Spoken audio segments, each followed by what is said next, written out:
I figured today was a good day to get out of the house, do some beach combing, and find a piece of wood to take back to the carving shop and carve a Christmas tree since Christmas is just around the corner. That's a piece of cottonwood. There's my brand new 170 MS 170 with I think it's a 14-inch carving bar, Canon carving bar on it. One thing you definitely do not want to do when you have a brand new chain on your saw is hit a rock.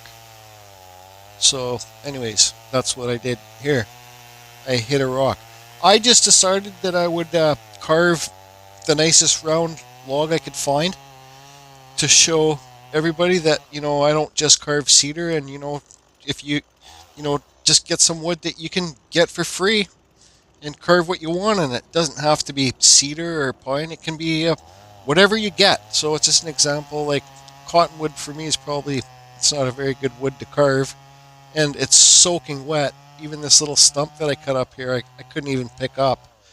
Um, so I'm not a big fan of carving soaking wet wood, but with chainsaws it's not bad because your chainsaws don't plug up. Your Dremel bits and saber-tooth burr bits plug up when you're carving wet wood. So, but anyways, yeah, I hit a rock. It was a brand new chain, brand new saw. So I fixed the chain the best I could do with my Dremel throughout this video. So, well, there I did lift it up, but you can see I'm kind of struggling with it. So I usually carve bark, cottonwood bark with my Dremel, but this is actually cottonwood wood that I'm carving.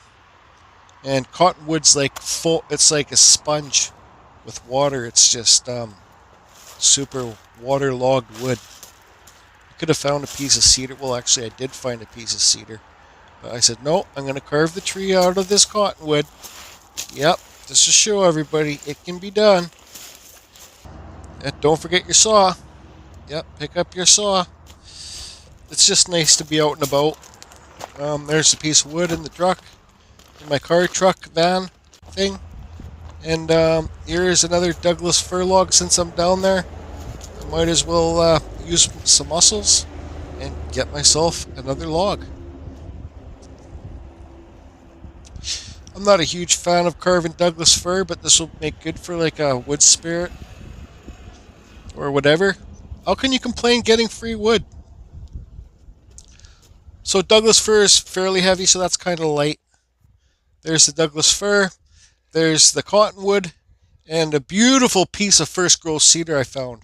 I'm going to go carve a piece of wood there, cedar, for a couple friends that want to carve some cedar. First growth, Western red cedar. Yep, love it. So here I am back at the carving tent. I haven't been here in a few weeks because I've been dealing with renovations and other things. So there's that piece. Man, it's heavy for that size of wood. And there's the cedar. I'm gonna cedar after today. I'm gonna like tomorrow. I'm gonna wake up and I'm gonna go carve a tree on a cliff or something. I don't know. There's that piece of wood I got for friends. First growth Western red cedar right there. There's my forklift. Use your forklift whenever you to save your back, right? Even if that was a light piece of wood, it's better to use your forklift so you don't ruin your back. Okay, so here's first tip that might help some people. This bark comes off fairly easy, but there's just a thing, friggin' pry bar and a hammer, and I just kind of hit it down from the top.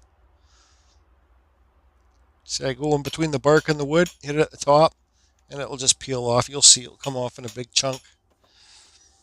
But some people struggle with how to get bark off. I suggest if you got a tree that just let the tree sit for a while, then maybe 6 months a year the bark might come off a bit easier. But I took that bark off because there's all sand and stuff like there. So remember when you're getting wood from the beach, there's going to be lots of sand inside the cracks. And well, you take the bark off anyways, but get rid of that sand because it will make your dull super fast. So here you can see the crack there.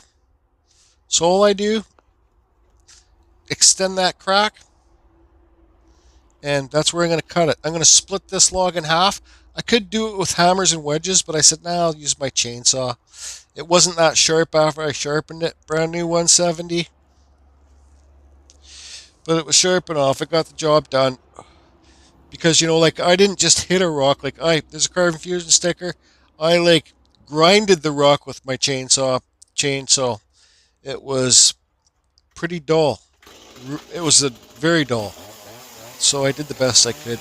I got the bench chainsaw grinder. That's what you should really use when you grind into rocks. It wasn't like a quick tap.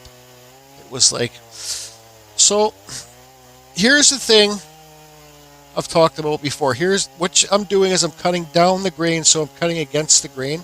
And that's called ripping wood. That's called a rip cut, alright? You'll see it's cutting slow because it's a bigger...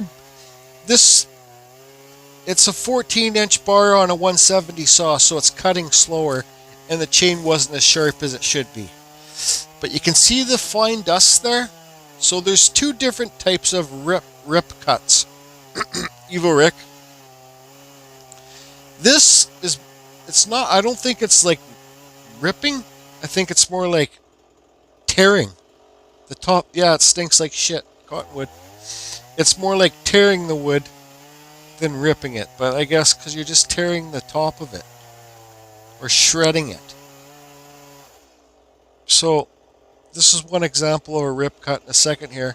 I'm going to lay the log down so you can see here this type of rip cut. You get the super fine dust. It's just like super fine dust, no stringers or nothing, right? So when you lay the log down and you cut with the grain, it's also called a rip cut. And that's how you get the stringers, alright? Alright. Because I remember I did some videos a while ago and he's like, oh, he should be getting stringers and he's getting fine dust. But okay, so you can see the stringers coming out now. So this is ripping, like you're ripping the grain. That's what I think a real rip cut should be called, right? So I'm going to show you like stringers. If my chain was sharp and proper, they'd be a lot bigger, but there's stringers. So there's two different rip cuts. Wonder when Studio on the Lake's going to be making more videos. And also, so there's a log, cottonwood split in half. This is going to be my entry for Sticks and Stones Christmas Carving Challenge. You guys, if you haven't subscribed to his channel, head over there. So there I put the piece in the jaw horse. With these trees, there's so many different ways to do trees. You can do like Ryan Cook style, where he has like a square kind of bottom and he makes it look like rocks, and then cut the stalk thin, and then your tree. But this one's like a self-standing tree, so the stump's going to be like the stump is a little bit big. I knew it was big when I was making it, but I don't care. So I always do the bottoms first, because if you carve the top first, then when you flip it over in the jaw horse, you don't have any, it's going to break your branches. So I always do the bottom first. I get it done and it's done. And then you can work on the top, and once the top's done, your tree's done. How many times did it say done? Is it done yet? Anyways, so I don't know what I'm doing. I kind of just did this as a live thing. This video is just basically to say hi to you guys. I know I got 1,000 tree videos. This time last year I carved 125 trees. Excuse me, this is my third or fourth tree. I haven't sold any. I'll just give this away. But so yeah, Sticks and Stones he's having a Christmas challenge. All you need to do is just email him a picture of your Christmas carving, and you'll be entered to win something. I don't know what the prizes are yet. I haven't really talked to him. And about it, I've talked to him about the challenge. I suggested to him, Kev, if you watch this video, that it's kind of getting a little bit late. You should get her done. But who am I to say anything? It's his own channel. He can do what he wants to do. But so yeah, he says all you need to do is really send a picture of a Christmas carving or something. But Sticks and Stones, his YouTube channel is a lot older than mine. and he's great at carving wood spirits and Santas and all that stuff. So if you want to learn lots, he says he's going to be making lots of videos because I'm not going to be really doing any Dremel videos too much this winter. So there's the bottom stump. Now I cut it back. I should have cut it back farther because you want your tree to overhang your stump, right? And then I just do quick marks on it after. Sorry, kill the camera. I mean, fire the cameraman. And yeah, so I'm just cutting it back a bit deeper there again. Most of my chainsaw videos, like after this one, you're gonna see me basically using my 170s lots. You're not gonna see me using the little Echo 2511. I got two of them and I can't get them to run. So well, one runs, but the oiler doesn't shoot out oil, and the other one is, which is my new one, it just won't start. Those are. I'm not a good mechanic, so I don't like. It just kind of bores me, so I've never gotten into it. Like I could change a starter on a car or something back in the day, you know, like a Nova or something. I could change my starter or my alternator, or a battery or something, but anything farther than that, it's just kind of like, eh. Well, I did change my for my window, one of the motors from the motor blew on my window, so I had to buy a new motor for the 4Runner. So here I am burning it, even though it's soaking wet. Hi Lee, what are you up to? And that's just propane. So I just get this done when it's upside down. And like I said, I could have made the stump thinner, but it's I was like, oh, I just don't care. That's the bottom line. I'm just gonna go leave it at somebody's house or something. It's not a big deal to me because it's a self-standing tree.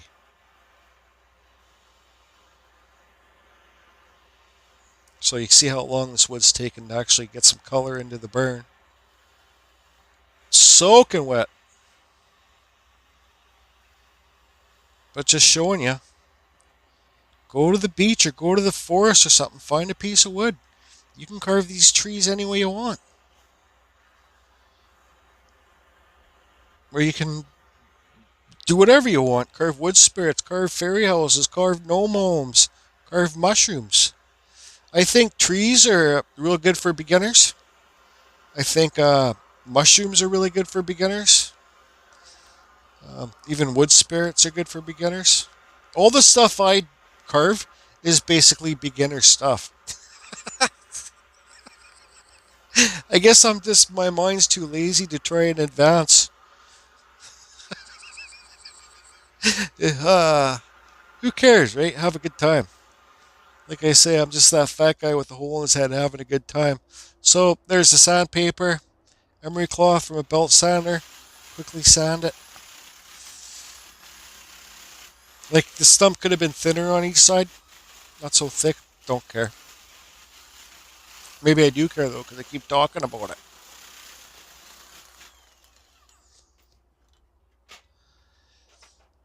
So yeah, but those two carvings on the left there, the wood spirit, that funny face, and the flower and the owl, I'm donating to some fundraiser for Delta. I forget, but somebody emailed me, asked me. I said, yeah, sure, take your pick.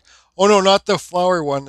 I'm donating that little owl, fat little owl, and don't forget to put your center line on, everybody. Um, and a wood spirit to a fundraiser. Fundraisers are good for beginners because, well, you know, like once you get the hang of it, kind of, because then you can get your name out there too. I'm not interested. I'm not interested. I don't do it to get my name out there, but it's a good way. So you'll see here, I'm kind of doing one cut each side to make it a lot thinner. So you'll see I drew the center line. This is a little bit confusing, but I take out that whole chunk on each side. And then your top of your tree will be thinner and you won't have a big chunk of wood at the top where you have to keep on slicing it down. But you could look at your tree and you can draw your lines on there, cut it out straight on, and then remove wood as you want. But I'm just trying to save time here. You kind of see how dull my saw is. Like, this should be cutting pretty quick through this wet wood. And I've already sharpened it twice. And I just didn't want to sharpen it anymore, so.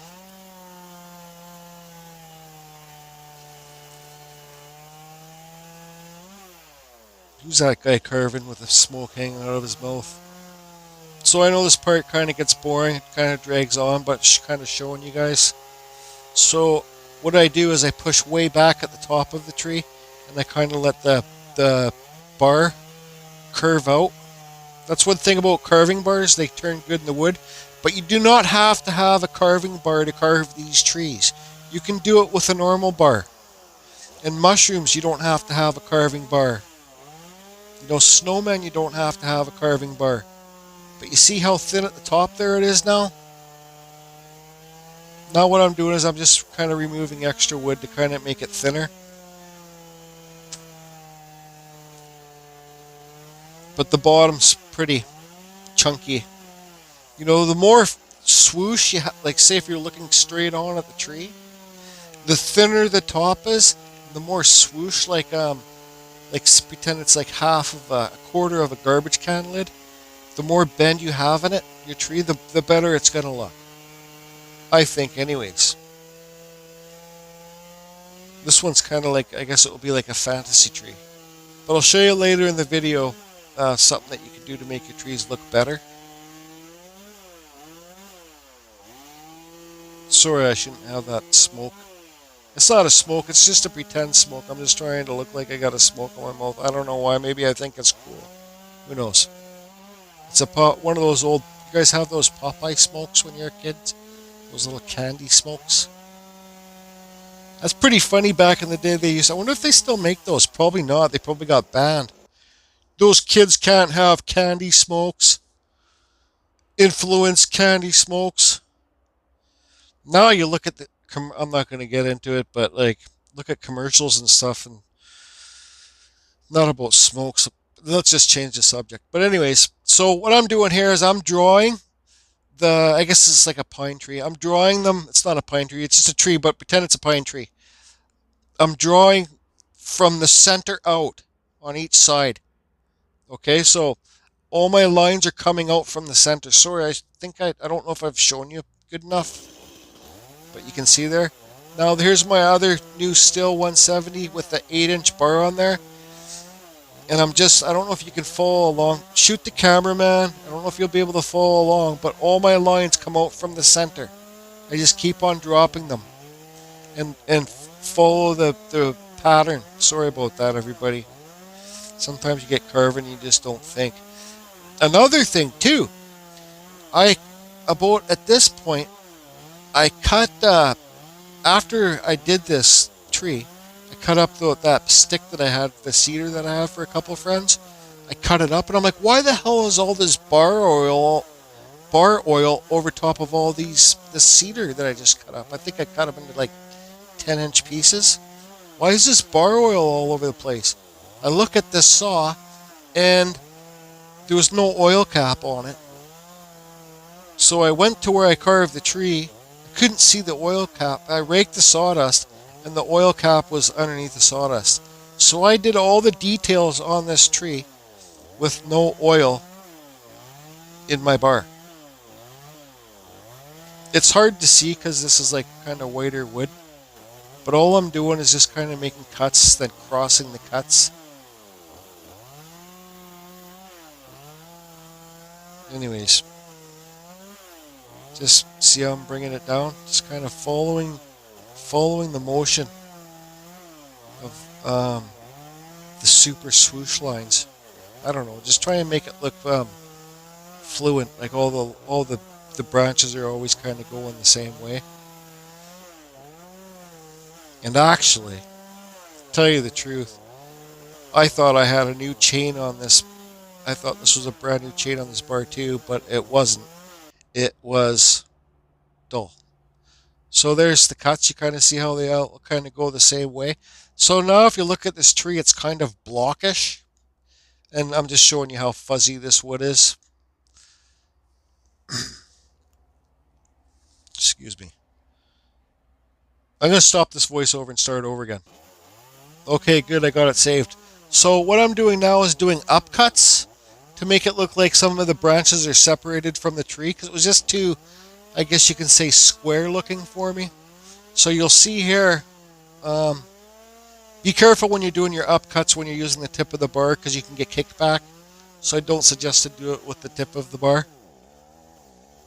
But you can see there, this how the branches kind of separated. Sorry, I didn't film good enough. I wasn't really concentrating on filming. I was just, that's why I didn't talk or anything. I just carved and kind of filmed it. And I said, I'll do it the voiceover later. But you'll see, I'm thinning it out. And just, you'll see how some of the branches pop out to the side. But you got to be careful too, because that way, when you do that, the branches become more fragile, right? So just if you sell it to somebody or give it to somebody, just say, don't bang the saw at the corners. So, I could have done more on the bottom, but you see how those branches pop out there? So all I'm doing is flap sanding it before I hit it with the sander because this stuff's so fuzzy. That's before I hit it with a torch. Now I'm going to blast it with a torch. This, like, it's barely even burning, and it's like 4 times the speed. I think this is that. But you know what? Like, I wasn't like, okay, I'm going to go carve a wicked tree today. I was like, actually, I just want to get out of the house, go to the beach because I had to buy some more paint for my carving room for the first coat. So get out of the house. The paint shop was right. Actually, I just went to Canadian Tire and bought it. The paint shop was right by where I go beach combing. So I said I'm going to go beach combing. Just pick up any type of log. It's not going to be cedar, and just go to my carving tent and carve a tree. I was going to carve 2 trees, but then I forgot I had to come home and finish painting the room. So I think I carved this tree in maybe half an hour, 20 minutes or something. It does stand up straight. Hello. It's just the workhorse, the jaw horse thing. So there you can kind of see what I'm talking about, the branches popping off. There you go. There's a better view. But it would have been better if I would have done that more on the bottom, but like who cares? So this was the last of it, and it's kind of, I wish I had more of it. It's actually a nice, I think that's the crayon paint, that green. I usually don't paint my trees like too much green, but then this would just shoot out splotchy. I threw that kind of way it's done. So then I had this green paint on standby. It's brighter, so I just kind of went over it with that. And it's more paint than I actually normally do. Oh yeah, um, Robin bought one of my trees that lives there in Salt Spring Island. How you doing, Robin? And for your information, I needed to take that table apart because my carving table, because, well, it was just too big, it was too old, and it's time to renovate and get a new table. I'm going to turn it. I figured I was talking to Just Carve Rob, and I'm going to buy an old desk. So here's just some white acrylic paint. This is a Christmas tree. So here, pretend it just snowed, and there's going to be snow on the tree. Just simply blob it on, get her done, and carry on. But that piece of cedar that I found on the beach today too, I'm gonna carve like a nice little tree. I don't know if I'll have enough room, but it's just like on a cliff or something. I would like to carve waves and practice doing like ocean themes with my gouger, but I took the gouger off the new saw and I'm using my gouger doesn't have a saw right now, and I'm not putting it back on the chainsaw. Anyway, so that's the bottom line of that. But I'm going to film too. I don't care. And I'll probably, there's a Christmas tree. Okay, you can see look at where's Santa? Look at all the leaves. So there it is, everybody. So you can put little nails in there. You can wrap lights around them. I suggest when you sell your Christmas trees, take a picture of it in the daylight. When there's no lights on, then take a picture of it at nighttime, wrap lights around them. And then you can even go to the dollar store and buy those little ball things. There's there's the cedar. First, that's nice cedar, actually, really nice cedar. Yeah, but there was chainsaw bar there. So I'm going to carve a little tree out of this one on a cliff. or like a mountain, or like a on a rock base or something. I'm just kind of puttering away, just getting out of the house. Don't forget to sign your pieces. Sign it. J 2022. And here's some. Every time I start off on the French side, this is the Rust Oldham Clear. So this wood is soaking wet. This paint's wet. And this stuff makes your paint pretty well go dry when it's on wet wood. Okay, so there you can see I'm doing it no rhyme or reason. I'm a huge waster. But you see how the white kind of made it look like a nice Christmas tree or a nice tree. There it is. So I hope you guys are carving all your Christmas things. And don't forget to go over to Kevin Sticks and Stones because he's having a Christmas challenge.